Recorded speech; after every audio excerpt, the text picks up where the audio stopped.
ยกขึ้น20ปลายกว่าเซนยกขึ้น20ปลายกว่าเซนแล้วเดี๋ยวนี้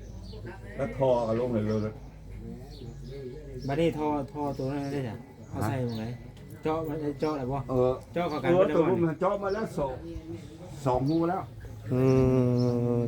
แต่หากเสียที่แต่ว่ามันใช่พอขยาดอกพออะไรเฮ็ดเสียคือน้ำขาวดอกคนลูกหักลูกแท้ครับบัด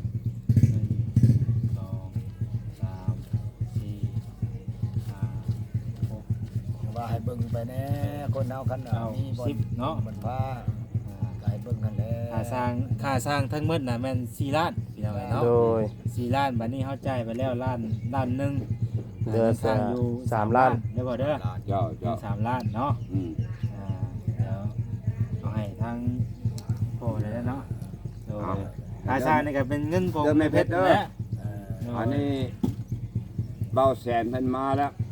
สาขาเจ้าอยู่ซิมือผู้ตั้งหน้าต่างตาเจ้าแม่เพชรโดยเพิ่นมาให้แล้วล้านนึงเนี่ย ให้พรเพิ่นยังอีก3ล้านยัง3ล้านบาท เดี๋ยวว่าจะสิเขียนไว้ก่อนพี่น้องเนาะอย่าลืม ให้เพิ่นให้แย่ปีหน้าปีไหนขอได้เฮือนได้แม่เพชร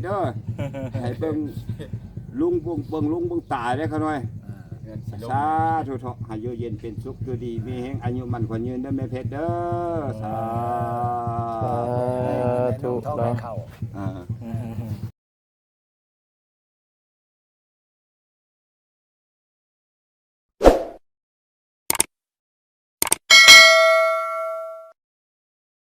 เอาพี่น้องเนาะกับทักทายสบายดีเด้สบายดีพ่อแม่พี่น้องเบิดสุขสู่คนพี่น้องเนาะหรือว่าสิอยู่พี่น้องทางฝั่งลาวเนาะทางฝั่งไทยต่างประเทศพี่น้องเนาะก็ยินดีต้อนรับท่านเข้าสู่ช่องบ่าวซาดีชาแนลอีกแล้วพี่น้องเนาะทางบ่าวซาดีก็ได้ออกมาจากหน้าบ้านเฮือนซ่านของบ่สิงเนาะพี่น้องเนาะก็บ่ได้เข้ามาหาทางประตูคำภายตั้งแต่โดนๆพี่น้องเนาะก็ถือว่าตั้งแต่เอาเครื่องของมาป้าไว้พุ่นแหละพี่น้องเนาะวันนี้ก็เข้ามาทางประตูน่ะมีสร้างก็เริ่มเข้ามาเฮ็ดแล้วพี่น้องเนาะเฮาก็สิเข้ามาเปิดงานนํกันพี่น้องเนาะพี่น้องเอ้ย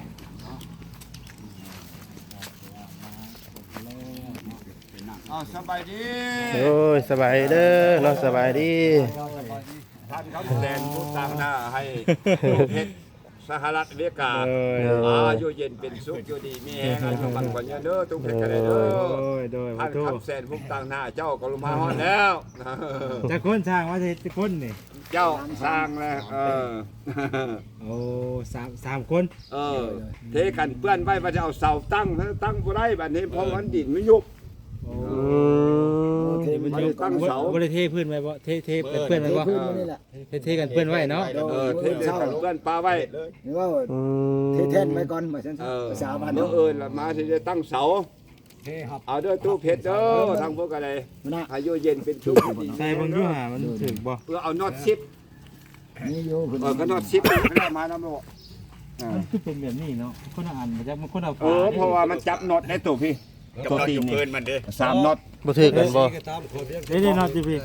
นี่เอานี่ก็ได้แต่ว่าบ่โอ้ได้เรื่อง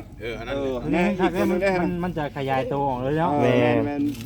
ก็ได้เรื่องแล้วเนี่ยถึงไว้บ่พ่อมันสิถึงอยู่บ่บ่มีอยู่มันสิถึงบ่ถึงบ่จับตีนพี่เจ้ากับพื้นเพราะว่าเวลามันตันมันอย่างไรมันเฮาหันน็อตออกแล้วเฮาจุ่มมันนี่ก็ออกบัดเทื่อเวลาคนเรามันตกมันเต็กลงนี่นะมันตั้งแต่4หน้าบ่ถึงกันถึงแล้วบ่ได้มันมีค่อยเบิ่งก่อนมันมีน็อตมันจะเป็นเสาแล้ววะลงนี่ดิคือถึงบ่มันต้องมีหูน็อตมันตั้งแต่4เพราะถ้าว่าก็ไปเปลี่ยนอันใหม่นี่มันมีหูน็อตต่างหากนะจูบ่ตัวนี้มันก็ต้องมาใช้ตัวนี้มันมีลายขัดแต่ลายขัดบ่มีตัวนี้คนเอาในมันบ่แม่นคู่เนาะเจ้าเบิ่งสีก็ฮู้บ่ที่ว่าเปอร์เซ็นต์ไปกี่นี่นะโทษเพิ่นว่าหาบ่เห็นเพิ่นว่าเอาสีขาวมาให้ก็ว่าอยู่ว่าเอ้ามันบ่แม่นสีไม่ได้บ่ถืออยู่แล้วเพิ่นว่าสีนั้นก็ตัวนั้นถือมันเป็นสลักคือกันเนาะโดยแม่นไปยังเอามาขึ้นเพิ่นเนาะไม่น่าสลักมันบ่ถึกโดยเอาสีแบบนี้จากเขาจับน็อตแล้วมันสลักเดี๋ยวจะให้เพิ่นหาไว้ให้เพราะว่าเพิ่นก็โดยเพิ่นบ่ได้เอามาให้มื้อนั้นน่ะใส่น็อตขึ้นมา นั่นสลักตัวนี้ โดย จักสิอันไปเพียงกันคือเฮา อ๋อเนี่ย เพราะว่ามันตัวนี้มันจะเป็นตัวนั่นเด่นนะนาง อัด เด่น อัดจริงเลยบอกจะว่าโอ้ยโอ้ยคนชนบทนี่เนาะ มันจะเป็นตัวนางเด่น เลย ชุบลงเลย เขาจะมานี่เนาะมันเด้อว่าถือกูจะตูบ่ บ่ตัวนี้นี่หมายเขาว่าเขามันบ่มีตูดลูก ตัวนี้หลังจากเขาฝังแล้วเขามีลูกเลื่อนมัน มันมีลูกก่อนมัน นับลงแน่มันมีลูกเลื่อนตัวเนี้ย มันจะมีน็อตหันต่างหาก เจ้า ตายนี่ไปให้เบิ่งนี่ โดย เปลี่ยนใหม่ บ่เป็นหยังดอกเขายังบ่ได้แก้ เจ้า อย่าเอามาเปลี่ยนเพิ่นก็ได้ เพราะว่าเมื่ออื่นคันแม่นมีแต่เขาเทแล้วให้มันโอ้สาธุเด้อเอาแม่เพชรเอ้ยอยู่เย็นเป็นสุขอยู่ดีมีแฮงอายุมันควรยืนเด้อแม่เพชรเด้อพร้อมด้วยเอ็ดร้อยทางคำแสนผู้ต่างหน้าเจ้าอยู่ทางทีโนได้มามอบรับหมดเลยเด้อค่อยก็ได้เด้อแม่เพชรอายุเย็นเป็นสุขอยู่ดีมีแฮงอายุมัน เขายังบ่ได้ใช้ตอนนี้ ซื้อได้ไข่มันซื้อได้ไข่ของเงินทองมันแค่ไว้ขาดถงขาดไทยได้แม่เพชรเด้อสาธุมันนี่ตัวนั้นมันยืนเป็นเพชรเท่าก็ได้ คือเจ้าถ่ายตัวนี้มาให้เพิ่นเบิ่ง ได้เอามาเปลี่ยนใหม่ก็ได้ เปลี่ยนเอาสีนี้ เขาใส่น้ำลังก็ได้เขาตั้งเรียกเขาใส่น้ำลังก็ได้ตัวนี้ หน้าเอ้ยไปไทยดูห้องหน้า แทกตัวนี้ก็ได้ วางท่อวางแท้แล้วมาเลย อ๋อซ้ำกันนี่แต่มันมีสีลงเลย โอ้ยมีแต่ว่าท่านก็สิถ่ายรูปในเมืองให้เพิ่นเบิ่ง ถ่ายเขาโหเนาะ เจ้าฮู้จัก หาใหม่ ผมมัน โดยบ่ยากดอกเนาะ ถ่ายขึ้นมาเบิ่งแล้ว เป็นตรงนี้เนาะ โอ้เอามาให้ตู้คักแท้เอาแบบผู้เฒ่านั่งนู่นเนาะ โดย ก็จังบ่ได้นั่งจะนั่ง บ่ได้ย่อเด้ ธรรมดา นั่ง ธรรมดาผู้เฒ่าเอามือสอดเข้าขนองนั่งพับไว้ ใจมันสบายเด้ ยันเพิ่นล้มทางหลัง ยันเพิ่นล้ม โดย ไปเบิ่งตัวฮดมาดิ ไปเนาะรอเบิ่งก่อนพี่น้องเนาะ มือก่อนโอ้ประเทศไรจักมือแล้วพ่อโต เมื่อวานนี่กับเมื่อนี้เมื่อนี้ไปตั้งเสามันตั้งไว้เพราะวันหินมันเจือน ว่าสิเทพื้นตั้งเสาบ่มื้อนี้ จำเป็นต้องไปเทกันเปื้อน วันนี้เนี่ยเขาต้องได้เทกันเพื่อนสักก้อนไป เจ้าต้องเทกันเปื้อนแล้วเวลาเอาเสาลงมันยอดเจ้าหน่อยก็พักผ่อนเจ้าหน่อยก็สิหามเสามาปาไว้มื้ออื่นมันเอาลง โดยเขาเทกันเพื่อนไว้เดี๋ยวเนาะ เจ้า อืม โอ้ลงเรียบร้อยเลยพี่เอาคิดเรียบร้อยเนาะ แน่นเลยอัดปูนอัดปีนเพื่อนแล้ว ไวดีเนาะตัวแล้วช่างเพิ่นมันก็บ่ได้ลำให้ลำหน้าบ่เพิ่น เพิ่นเรียกเพิ่นบ่ ผู้เขาจ้างเลย โอ้ จ้างคนเฮ็ดเลยจ้างคนเฮ็ดลูกเมียเขาเฮ็ดนะ โดยคันนี้เขาบ่อยากใส่ตัวนี้ก็ได้เขาน็อตอย่างยาวนี่เอาตัวนี้ออก บ่ตัวนี้แห้งดีแล้วเพราะว่ามันใส่ปูนมันจับไป ที่จริงแล้วน่ะบางช่างเพิ่นก็มีแต่เอาปูนปิดเลยก็มี บ่ตัวนี้มันสำบายแล้วพุ่นน่ะหลังจากเขาหั่นน็อตเวลาบัดเทื่อเขาผู้ยาผู้หญิงเขามาลงกุตกกุเตกลงอ่ะนะถ้าลงแล้วมันตันทำไมเขาว่าเขามาหั่นจบเอารถนะ ขนาดนั้นเอาปูนจริงอ่ะมันได้ทับไหม เจ้าสาเหตุเขาอยู่ทางนครหลวงนี่จัดสมัยตะกี้ โดย ใส่น็อตเนาะอะไรกันเนาะ แน่น มีแต่ว่าคันคือว่ามันใส่บ่ได้ก็บอกว่าใช้ไม้จะเอา ได้แล้วตอนนี้ ถ้าว่าบ่ได้นะ ได้เขายังแต่น็อตนึงพร้อม3น็อตเลย เอ้า ต้องเอา3น็อต มีแต่2น็อตยังได้บ่ตุ เอามัน3หูนะ เอ้า 3หูนะ อยู่ข้างหลังบ่ แม่นทั้งหน้าน็อตนึงทั้งหลังน็อตนึง นึกว่า เอ้าพอบอกว่า3น็อตลืมแล้วซะเนาะ เพราะว่าเบื้องนี้มันลงฝั่งปูนเมืองเนี่ยตัวนี้ก็ฝั่งปูนตัวเบื้องเทิงแล้วเขาหั่น อืม เวลาบัดเทือเขาผู้ญาผู้หญิงเขามา มันสิตั้งนะบ่มันสิตั้งไว้บ่หรือว่ามื้ออื่น เมื่ออื่นเฮ็ด ว่าเฮาก่อเฮายังเทพวกที่พื้นแล้วพุ่นแล้วว่าเฮาจังตั้ง บ่ได้เมื่ออื่นตั้งเสาแล้วก็เป็นปั๊บหน้าดินเทเลย บ่ได้ก่อบ่ได้เฮ็ดโค้งอีหยังก่อนบ่จังตั้งกำลังก็ได้ บ่เฮ็ดเลยได้หัวหน้าเว้ยหมายความว่าตั้งเสาปั๊บเนาะพื้นมันเอาเพียงตัวนี้เลยเพียงหน้าผังเลยยกขึ้น20 ปลายกว่าเซนยกขึ้น20 ปลายกว่าเซนแล้วเดี๋ยวนี้แล้วทอก็ลงเลยเลย บ่ได้ท่อตัวนั้นได้จ้ะเฮาใส่ตรงไหนเจาะมันเจาะได้บ่เจาะเข้ากันบ่ได้ ตัว บ่ มันเจาะมาแล้วสองหูแล้ว อืม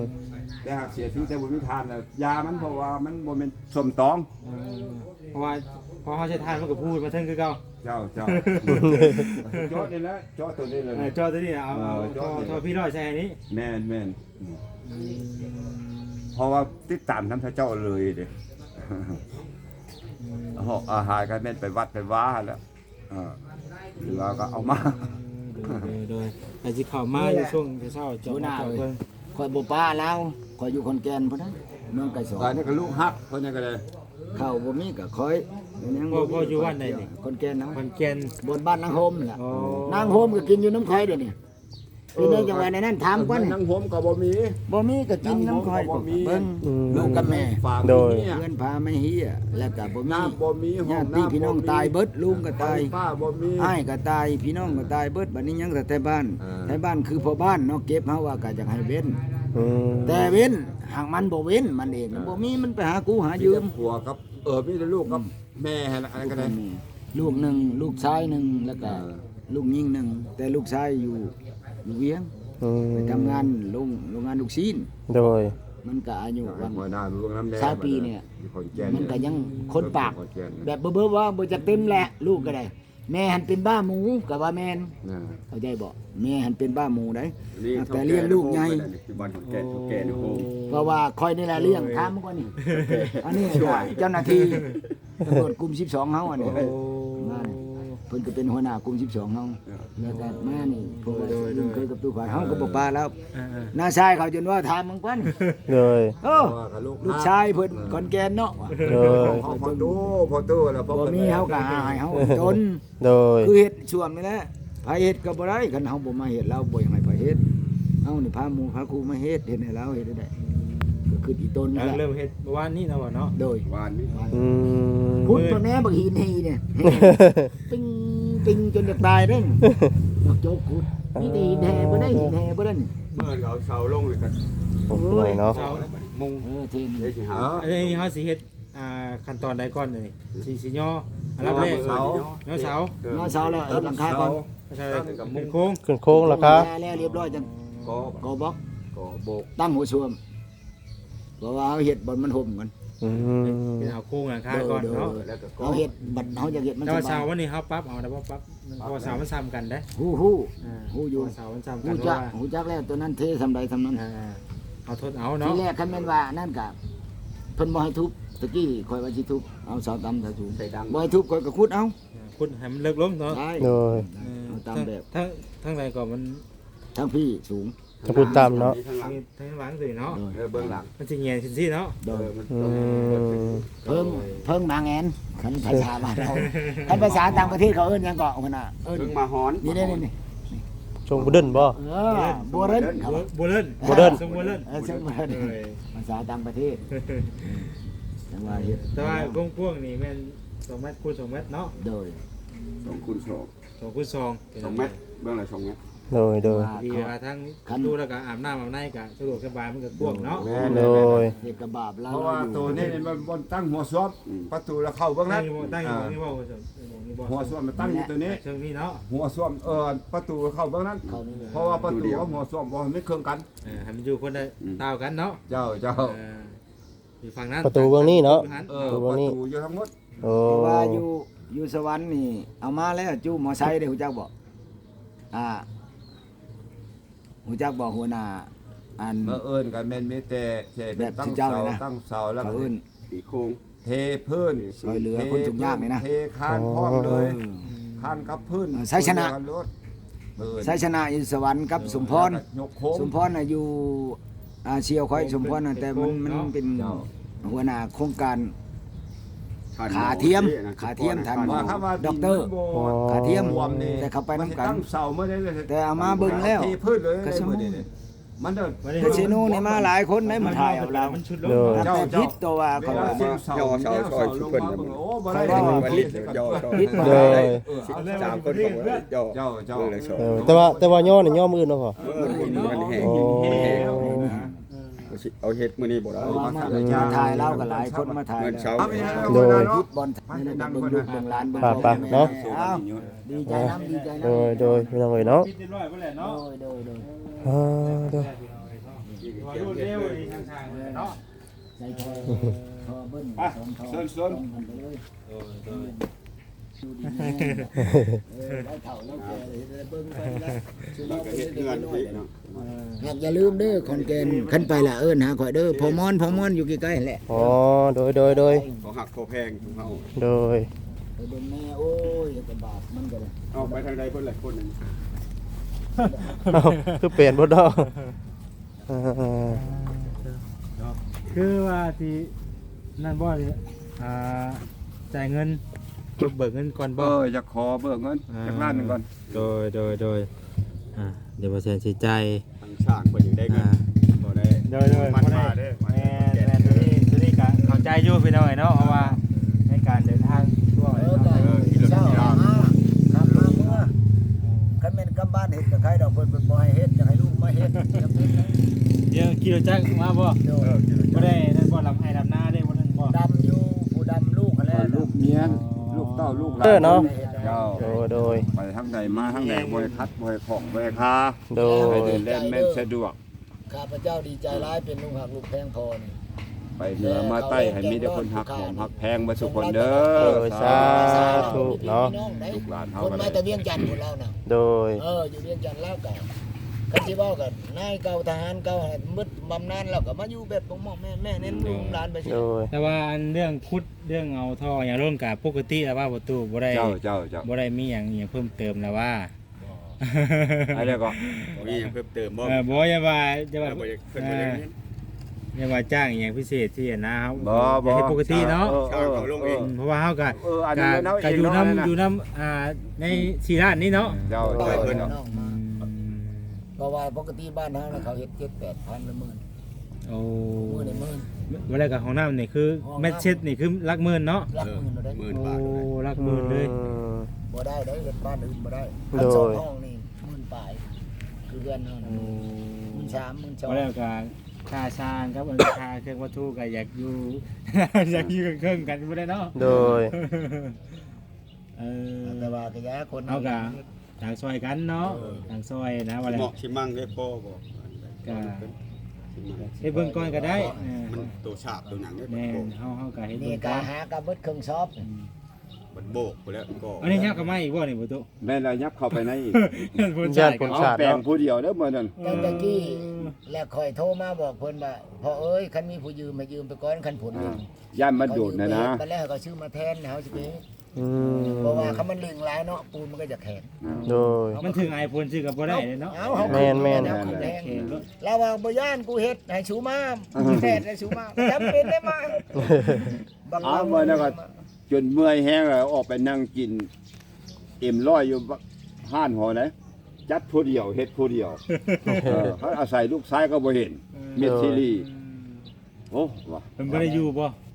บ่แล้วไปอยู่ให้อยู่นาของเขาอะ เขาหันแล้วเด็กน้อยลูกหลานเนาะ ชายผู้เดียว กั ก็ บเพล ได้ งเขาฮู้จักว่าเพล เขา ง บ่ตีไปดอก โดยโดย คันมันเป็นคนก็ได้นึง โดย อันนี้มันบ่เป็นคนแหละคันมันเป็นคนสิย่านเพียงของซ้ำนี่อันนี้ได้เว้าบ่ได้ให้บอกแหละ อ่า ลูกเฮาคุมื้อหลานเฮาคุมื้อเพราะว่าลูกเพิ่นหลานเฮาดอกบ่ง่ายๆ มันเรื่องประเภทนี้บ่ตีลูกเพิ่นเบิ่ง หมดทุก เนาะ ทั่วโลกว่าซั่น โดย มันเป็นแนวนี้ โดย อยู่คุ้ม ฮะ คุ้มพกบ่ดื้ออยู่คุ้ม คุ้มบ่ โดย บ่อยู่อยู่ อ่า อยู่บ้านโคก โคกบ่ไหว โคกใหญ่ พวกใหญ่ โคกใหญ่เด้อโคกบ่ไหว โดย โคกใหญ่ โคกใหญ่ บ้านนั่ง ฮะ นั่ง โทรหาสีจันทร์เอ้ยคันว่าเจ้าบ่มีเวลาแล้วเอาเครื่องฝากน้ำมันคำแสนมาให้พอเด้อว่าโอ้เขายังบ่เอาเชื่อท่านเครื่องอยู่ซิโน เราอยู่โคกได้นั่งมุนดีไปอยู่ พอเขาฝากก็ไม่ได้เวียง เดี๋ยวกับเรื่องกันก่อนพี่น้อง โดยโดยโดย เดี๋ยวว่าจะสิจ่ายเงินได้ก่อน เจ้ามันใจพอขยาดอกพออะไรเฮ็ดนักเรียนนักสื่อน้ำขาวดอกคนลูกหักลูกแพงครับบัด 2 3 4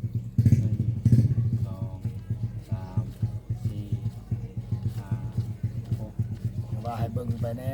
คนเฮาคันมีบ่ 10เนาะ มันพาก็ให้เบิ่งกันแหล้ ค่าสร้างทั้งหมดน่ะแม่น4ล้านพี่น้องเนาะ โดย 4ล้านบัดนี้เฮาจ่ายไปแล้วล้านหนึง เดือน สร้างอยู่ 3ล้าน เดี๋ยวบ่เด้อ เจ้า อยู่3ล้านเนาะ อืม แล้วเอาให้ทางพ่อเลยเนาะโดยค่าสร้างนี่ก็เป็นเงินผมแหละแม่ อันนี้เบาแสนเพิ่นมาแล้วสาขาเจ้าอยู่ซิมโนผู้ตั้งหน้าต่างตาเจ้าแม่เพชรโดย เพิ่นมาให้แล้วล้านหนึงเนี่ย ให้พรเพิ่น ยังอีก3 ล้าน ใน3 ล้านบาท ดังนั้น เดี๋ยวว่าจะสิเขียนไว้ก่อนพี่น้องเนาะอย่าลืม ให้เพิ่นให้แย่เลยปีหน้าปีไหนขอได้เฮือนได้แม่เพชรให้เบิ่งลุงเบิ่งลุงเบิ่งตาได้เขาหน่อยสาธุเถาะให้อยู่เย็นเป็นสุขอยู่ดีมีแฮงอายุมันขวัญยืนเด้อแม่เพชรสา ธุเนาะ